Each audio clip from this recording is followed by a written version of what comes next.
Selamat datang kembali di pembahasan mendalam kita. Kali ini kita masuk ke bab 18 dari materi yang Anda bagikan. Topiknya ini, wah mungkin agak berat ya, tapi Ya, penting banget. Merenungkan kematian kita bersama dan apa yang disebut hukum penyangkalan kematian. Kita ya. sering banget kan menghindar dari topik ini? Iya, betul. Naluri alami kayaknya ya. Nah, Misi kita kali ini mau coba bongkar nih. Kenapa sih kita suka menyangkal? Terus apa dampaknya ke hidup kita sehari-hari? Ya berdasarkan sumber ini. Mari kita mulai gali. yang menarik memang gimana sumber ini mengupas kecenderungan kita buat nolak kenyataan kalau hidup ini ya ada batasnya. Dan ini bukan cuma soal takut mati aja gitu, tapi lebih dalam. Gimana penyangkalan ini loh malah jadi semacam pola dasar kita buat ngadepin kesulitan hidup yang lain. Oh, jadi bukan cuma takut matinya, tapi justru cara kita menghindari mikirin kematian itu yang punya efek kemana-mana ya? Tepat sekali.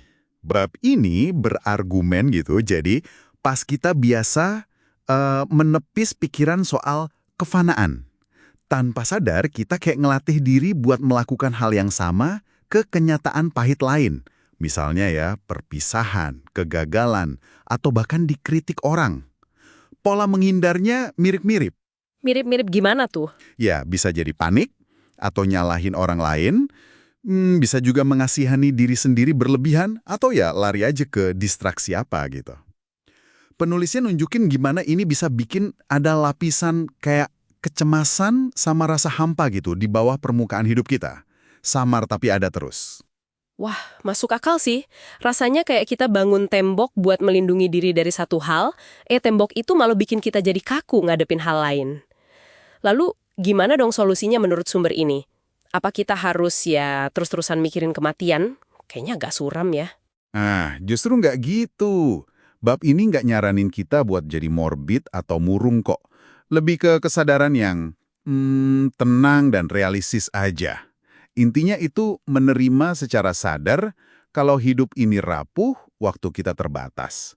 Kesadaran ini argumennya bukan buat nakut-nakutin, tapi malah buat ngasih perspektif. Ada ide bagus nih, disebut persaudaraan kematian. Persaudaraan kematian. Maksudnya gimana tuh? Artinya, kita melihat kematian itu bukan sebagai momok pribadi yang nakutin, tapi sebagai takdir bersama. Sesuatu yang menyatukan kita semua sebagai manusia. Jadi sadar kalau kita semua pada akhirnya bakal ngalamin hal yang sama. Terus gimana itu bisa bantu? Ya, dengan sadar akan takdir bersama ini, rasa paling hebat sendiri atau rasa terpisah dari orang lain itu bisa berkurang kan? Kita semua ibaratnya di perahu yang sama lah. Ini bisa numbuhin empati yang lebih dalam, mengurangi rasa sendirian pas lagi susah, pengingat soal kemanusiaan kita yang paling dasar. Oke, konsepnya menarik banget. Tapi gimana terapiannya? Di sumber ini ada contoh nyata kan ya? Soal Flannery O'Connor itu? Betul. Kisah Flannery O'Connor itu ilustrasi yang, wah, kuat banget. Dia kan didiagnosis lupus ya. Jadi dia sangat dekat dengan kesadaran kalau kematian bisa datang kapan aja. Tapi alih-alih bikin dia putus asa atau jadi pahit gitu, kedekatan ini malah jadi pendorong. Luar biasa. Penulis menggambarkan gimana kesadaran ini memicu urgensi dalam dirinya. Urgensi? Urgensi buat apa? Urgensi buat fokus ke hal yang benar-benar penting buat dia.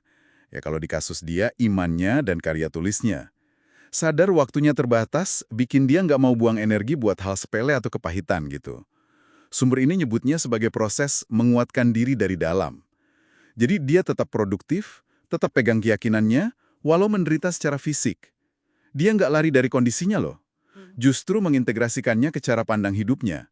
Malah nemu makna lewat kesadaran soal akhir hayat itu. Wow, jadi intinya bukan pasrah sama kematian ya, tapi justru pakai kesadaran soal kematian itu sebagai, jangkar gitu, biar hidup lebih penuh sekarang. Bantu kita milah mana yang penting, mana yang enggak, terus jadi lebih tahan banting juga sama guncangan hidup lain. Nah, itu dia. Anda menangkap esensinya dengan tepat. Bab ini ngajak kita keluar dari apa yang disebutnya keadaan kayak mimpi penyangkalan itu. Hidup dengan kesadaran yang lebih utuh soal realitas, ya termasuk batas akhir hidup kita, itu malah bisa bikin waktu yang ada terasa lebih berharga, lebih bermakna. Bukan obsesi sama akhir, tapi apresiasi sama prosesnya. Ini benar-benar mengubah cara pandang sih. Oke, jadi kesimpulannya buat Anda yang menyimak nih, argumen dari bab 18 ini cukup radikal ya.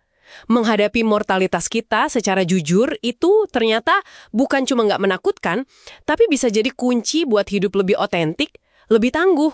Iya, dan ini akhirnya membawa kita ke satu pertanyaan refleksi yang penting, yang kayaknya implisit ya di materi ini.